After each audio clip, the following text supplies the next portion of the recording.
Hi guys, welcome to the learning garden. I am Mahi. आज हम start कर रहे हैं क्लास 6 का chapter 7, that is urban administration. हमने इससे पहले चैप्टर 6 पढ़ा था रूरल एडमिनिस्ट्रेशन। रूरल एडमिनिस्ट्रेशन का मतलब क्या था कि किसी गांव में शासन व्यवस्था कैसे चलती है, और अर्बन एडमिनिस्ट्रेशन का मतलब क्या हो जाएगा कि शहर में शासन व्यवस्था कैसे चलती है। तो अर्बन का मीनिंग हो गया शहर, और रूरल का मीनिंग क्या था, गांव। वहाँ पे गांव की हमने शासन व्यवस्था देखी थी, और यहाँ पे शहर की शासन व्यवस्था को देखेंगे। अब एक चीज़ आपने नोटिस की होगी कि जो गांव होते हैं वो सिटी के कंपैरिजन में बहुत छोटे होते हैं। यानी कि जितनी पॉपुलेशन एक सिटी में होती है उतनी तो शायद एक डिस्ट्रिक्ट में भी नहीं मिलती, या फिर जब 10-20 गांव को इकट्ठा करके आप उनकी पॉपुलेशन को काउंट करते हैं तब जाके वो किसी एक सिटी के इक्वल होती है। अब जैसे सिटी किसी भी गांव से बहुत ज़्यादा बड़ी होती है तो वहाँ पे हमें जो फैसिलिटीज़ हैं वो भी ज़्यादा अमाउंट में प्रोवाइड करवानी पड़ती हैं, और वहाँ से ज़्यादा फैसिलिटीज़ भी प्रोवाइड करवानी पड़ती हैं। जैसे कि जो सिटी होते हैं वहाँ पे मार्केट्स होती है, ट्रांसपोर्टेशन का सिस्टम भी होता है, हॉस्पिटल्स को मैनेज करके रखना पड़ता है, ट्रैफिक को कंट्रोल करना पड़ता है। तो ये सारी चीज़ें हमें सिटी में देखने को मिलती हैं और इनको मेंटेन करना पड़ता है। अब इन चीज़ों को मेंटेन कैसे करते हैं वो चीज़ें हम चैप्टर में पढ़ेंगे। तो क्या आपने कभी ये चीज़ सोची कि जो भी ये फैसिलिटीज़ आपको मिल रही हैं ये आपको कौन प्रोवाइड करवा रहा है? इन सब चीज़ों के पीछे कौन है जो जो आप तक टाइम टू टाइम ये सारी फैसिलिटीज़ भेज रहे हैं? कौन रिस्पॉन्सिबल है? क्या आपने कभी सोचा इस बारे में? आपको ये पता है कि इन सब के डिसीजंस आपके लिए कौन लेता है, इनकी प्लानिंग कौन करता है, और फिर वो कौन लोग होते हैं जो कि इन प्लानिंग्स को पूरा करने के लिए काम करते हैं? तो इन सब क्वेश्चंस के आंसर हमें चैप्टर को पढ़ के ही पता चलेंगे।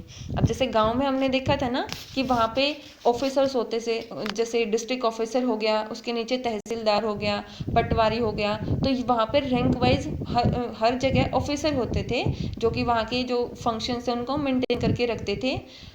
बेसिकली ग्राउंड लेवल से डिस्ट्रिक्ट लेवल तक हर चीज़ को प्रॉपर वे में डिफाइन किया गया था, डिपार्टमेंट्स बनाए गए थे कि किस डिपार्टमेंट में क्या काम होगा और किस ऑफिसर का क्या काम होगा।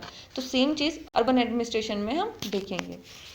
तो अब जैसे हर लेक्चर में हम करते आए हैं कि हम पहले चैप्टर की हेडिंग के थ्रू उसकी थीम को समझते हैं, और उसके बाद हम ये देखते हैं कि हमें उस चैप्टर में कौन से पॉइंट्स को कवर करना है। तो सेम चीज़ हम इस चैप्टर में भी करेंगे। अब चैप्टर की थीम को समझने के लिए हम एक स्टोरी को समझते हैं पहले। अब स्टोरी क्या है, जैसे आपको स्क्रीन पे दिख रहे हैं ना कि ये कुछ बच्चे हैं, ये यहाँ पे गली में खेल रहे हैं। अब इन बच्चों में कौन कौन है? ये 4 फ्रेंड्स हैं, माला, शंकर, जहांगीर और रिहाना। ये चारों फ्रेंड्स अपनी गली में क्रिकेट खेल रहे हैं। क्रिकेट खेलते टाइम क्या होता है कि रिहाना तो बैटिंग कर रही है और शंकर ओवर डाल रहा है। उसने फर्स्ट ओवर तो काफ़ी अच्छे से डाला लेकिन वो कोई भी विकेट नहीं ले पाया। तो वो क्या सोचता है कि सेकंड ओवर जब स्टार्ट होता है कि अब की बार तो ऐसी बॉल डालूंगा कि रिहाना फर्स्ट बॉल पे ही आउट हो जाएगी। तो वो थोड़ी स्लो मोशन में बॉल डाल देता है, लेकिन रिहाना उस बॉल पे काफ़ी तेज से शॉट मार देती है, और वो शॉट कहाँ पे जाके लगता है? स्ट्रीट लाइट में, जिसकी वजह से स्ट्रीट लाइट टूट जाती है। अब शंकर ये देखिए थोड़ा एक्साइटेड होके बोलता है, अरे ये रूल तो हम बनाना भूल ही गए थे कि अगर तुम मतलब ज़्यादा तेज़ हिट कर देते हो या फिर किसी चीज़ को ब्रेक कर देते हो तो तुम ऑटोमेटिकली आउट हो जाओगे।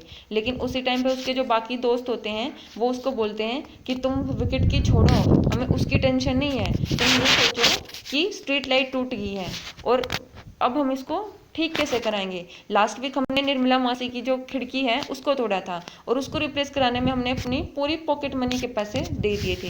क्या इस बार भी हमें अपनी पूरी पॉकेट मनी के पैसे देने होंगे? वो ये बात कर रही होते हैं, तभी उनको ध्यान आता है कि कांच तो निर्मला मासी का था इसलिए हमने उनको पैसे दे दिए, लेकिन ये स्ट्रीट लाइट किसकी है? अब स्ट्रीट लाइट को ठीक कराने के पैसे हम किसको देंगे? तो उनके मन में ये बहुत सारे सवाल उठने लगे।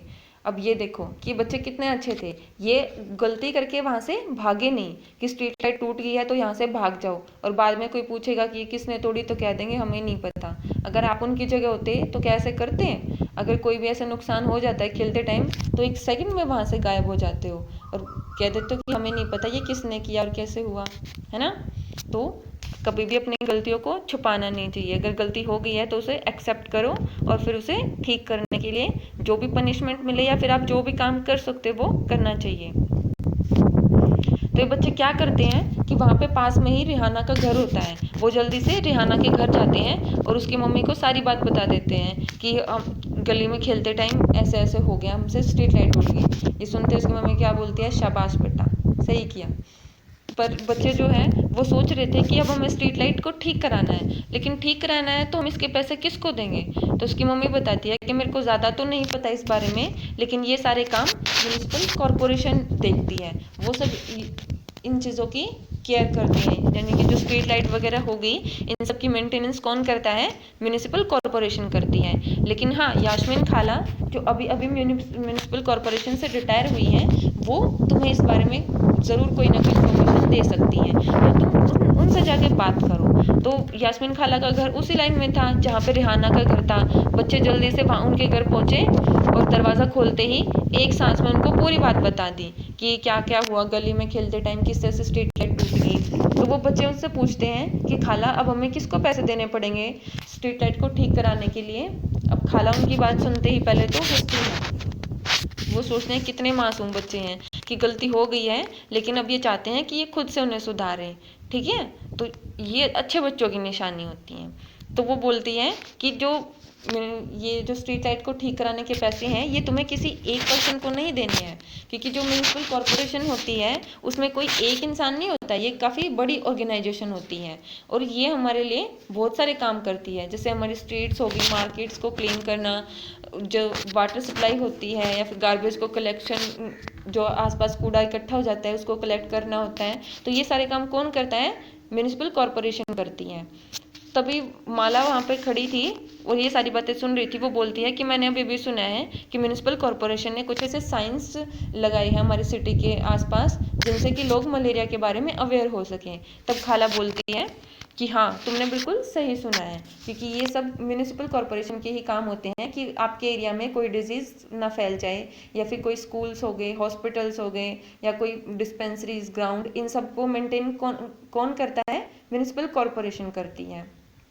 जैसे खाला उनको बताती है, अब ये सारी किस सिटी की बात चल रही है, पुणे सिटी की। पुणे एक बहुत बड़ा शहर है। तो खाला उन्हें बताती है जैसे हमारा शहर बहुत बड़ा है, तो जो बड़े शहर होते हैं वहाँ पे म्यूनिसिपल कॉरपोरेशन होती है, लेकिन जो छोटे शहर होते हैं या फिर जो स्मॉलर टाउन होते हैं वहाँ पे म्यूनिसिपल काउंसिल होती है। अब आप एक काम करना, आज जाके अपने पेरेंट्स के साथ ही डिस्कस करना कि आपका शहर या आपकी जो सिटी है वो किसके अंडर आती है, वहाँ पे म्यूनिसिपल कॉरपोरेशन होती है या फिर म्यूनिसिपल काउंसिल होती है। ठीक है, अब ये चीज़ें आप बुक से पढ़ के समझ सकते हो, लेकिन लाइन टू लाइन पढ़ना और उन्हें बुक से ये सारी चीज़ें समझना बहुत बोरिंग हो जाता है और आप उन्हें फिर जल्दी भूल जाते हो। लेकिन जब आप अपने पेरेंट्स के साथ इनको डिस्कस करके समझोगे तो वो लंबे टाइम तक आपको याद भी रहेंगी और उनमें इंटरेस्ट भी बना रहेगा। तो बेसिकली ये थीम हमें समझ आई स्टोरी के थ्रू कि हमारे लिए जो अर्बन एरियाज़ हैं उनमें हमें जो फैसिलिटीज़ मिलती हैं वो कौन प्रोवाइड करवाता है, कौन उनकी प्लानिंग करता है, उनके डिसीजन लेता है और फिर कौन उन काम को पूरा करता है। तो ये सब चीज़ें हम इसमें देखेंगे। अब हमें इस चैप्टर्स में पॉइंट्स कौन से कवर करने हैं, एक बार हम वो देख लेते हैं। फर्स्ट पॉइंट कौन सा है, the ward councillor and administrative staff. अब जैसे हमने रूरल एडमिनिस्ट्रेशन में देखा था ना कि हम पूरे गांव को छोटे छोटे वार्ड्स में डिवाइड कर देते थे और उन वार्ड्स में फिर एक एक पंच को इलेक्ट करते थे, इलेक्शन के थ्रू वहाँ से एक एक पंच इलेक्ट होता था और बाद में वो पंचायत के मेंबर बन जाते थे। तो सेम चीज़ हम यहाँ पे करेंगे, हम अपने सिटी को छोटे छोटे वार्ड्स में डिवाइड कर देंगे और वहाँ से हर वार्ड में फिर इलेक्शन के थ्रू एक वार्ड काउंसलर इलेक्ट होगा। ठीक है, और साथ साथ एडमिनिस्ट्रेटिव स्टाफ, ये जो गवर्नमेंट की तरफ से अपॉइंट किए जाते हैं वो होते हैं वार्ड काउंसलर जिनको इलेक्ट किया जाता है और एडमिनिस्ट्रेटिव स्टाफ जिनको अपॉइंट किया जाता है। अब इनके क्या फंक्शंस होते हैं और ये किस तरह से अपने काम को मेंटेन करते हैं, ये सारी चीज़ें हम डिटेल में देखेंगे जब हम एडिंग को पढ़ेंगे। नेक्स्ट पॉइंट क्या है, how does the municipal corporation get its money. अब हमने देखा कि जब हम शहर में रहते हैं तो वहाँ पे हमें कितनी सारी फैसिलिटीज़ मिल रही हैं, वहाँ पे मार्केट है, जल्दी से जाके कोई भी हमें सामान खरीदना होता है तो हम फटाफट पहुँच जाते हैं। अब हम जल्दी जाते कैसे हैं, क्योंकि वहाँ पे ट्रांसपोर्टेशन की फैसिलिटीज़ हमें मिलती है। तो इतने सारे काम जब हो रहे हैं, जैसे वाटर सप्लाई है, इलेक्ट्रिसिटी सप्लाई है, ये सारी चीज़ें जो हमें मिल रही है टाइम टू टाइम, इनको प्रोवाइड करवाने के लिए पैसे तो लगते ही हैं ना। तो वो सारे पैसे एमसी के पास कहाँ से आते हैं? एमसी मतलब म्यूनिसिपल कॉरपोरेशन के पास कहाँ से आते हैं, उनका सोर्स क्या है? सेम चीज़ जैसे रूरल एरियाज में होते थे ना कि उनके पास पैसे कहाँ से आते थे, कि उनको डोनेशन मिलता था या फिर जो डिपार्टमेंट्स होते थे वहाँ पे गवर्नमेंट उनको पैसे भेजती थी, और जो लोकल एरियाज में जो प्रोडक्ट्स थे वो उनके ऊपर टैक्स लगा के अपना रेवेन्यू कलेक्ट करते थे। तो हम यहाँ पे भी देखेंगे कि अर्बन एरियाज में ऐसे कौन से सोर्सेज होते हैं जिनकी वजह से उनके पास ये फंड कलेक्ट होता है। And the third point is what has change since खाला रिटायर्ड, कि खाला जब वहाँ से रिटायर हो गई तो उसके बाद जो एमसी है वहाँ पे क्या चेंज हुए। अब यहाँ से हमें एक चीज़ तो समझ आ रही है, अगर वो रिटायर हुई हैं तो इसका मतलब वो एक गवर्नमेंट ऑफिसर थी, क्योंकि अगर वो म्यूनिसिपल कॉरपोरेशन के मेंबर होती तो वो इलेक्शन के थ्रू गई होती, और इलेक्शन के थ्रू जो जाता है उनका टाइम पीरियड तो फिक्स होता है, उनको उनके लिए तो कोई रिटायरमेंट टाइम पीरियड नहीं होता ना। अगर उनको वापस से सर्विस में जाना है तो उनको री इलेक्ट होके उस इलेक्शन से जीतना पड़ेगा, तब भी वो दोबारा से म्यूनिसिपल कॉरपोरेशन का मेंबर बन सकती थी। लेकिन अब अगर वो रिटायर हुई हैं तो इसका मतलब वो वहाँ पे गवर्नमेंट ऑफिसर थी। ठीक है, ये चीज़ हमें यहाँ से समझ आती है। तो अब हम तीनों पॉइंट्स को डिटेल में कवर करेंगे नेक्स्ट वीडियो में। आज के लिए इतना ही। आई होप आपको चैप्टर की थीम और ये पॉइंट समझ में आएंगे। सॉरी, बीच में ये एक पॉइंट तो रह ही गया, कम्युनिटी प्रोटेस्ट। कम्युनिटी प्रोटेस्ट मतलब कि हमें इसमें ये देखना है वहाँ पे कि जो ये लोकेलिटी है ऐसी क्या सिचुएशन हुई उन लोगों के साथ कि उनको प्रोटेस्ट करना पड़ा, कि उन सबको मिलके एक साथ म्यूनिसिपल कॉरपोरेशन के अगेंस्ट प्रोटेस्ट करना पड़ा। ऐसी क्या डिमांड थी जिनके लिए वो सब प्रोटेस्ट करने की नौबत पड़ी उनको। तो ये चीज़ हम डिटेल में कवर करेंगे जब हम इन पॉइंट्स को पढ़ेंगे। ये एक पॉइंट बीच में रह गया था। आई होप आपको चैप्टर की थीम अब समझ में आई होगी कि अब हमें चैप्टर में आगे क्या पढ़ना है। जो ये वर्ड है म्यूनिसिपल कॉरपोरेशन, इसको पकड़ के रखना, क्योंकि आगे जितने भी पॉइंट्स हैं उन सब में इसी का जिक्र है, और सारी स्टोरीज इन वर्ड्स के थ्रू ही हमें पढ़नी है और उनकी क्लैरिटी लेनी है। तो ये वर्ड जो म्यूनिसिपल कॉरपोरेशन है इसका मीनिंग समझना और इसको छोड़ना मत, क्योंकि इससे ही अटैच हैं सारे पॉइंट्स और सारी स्टोरीज। आज के लिए इतना ही। अगर वीडियो पसंद आई है तो वीडियो को लाइक और डिसलाइक करके ज़रूर बताएं। खुश रहो, मस्त रहो, पढ़ते रहो।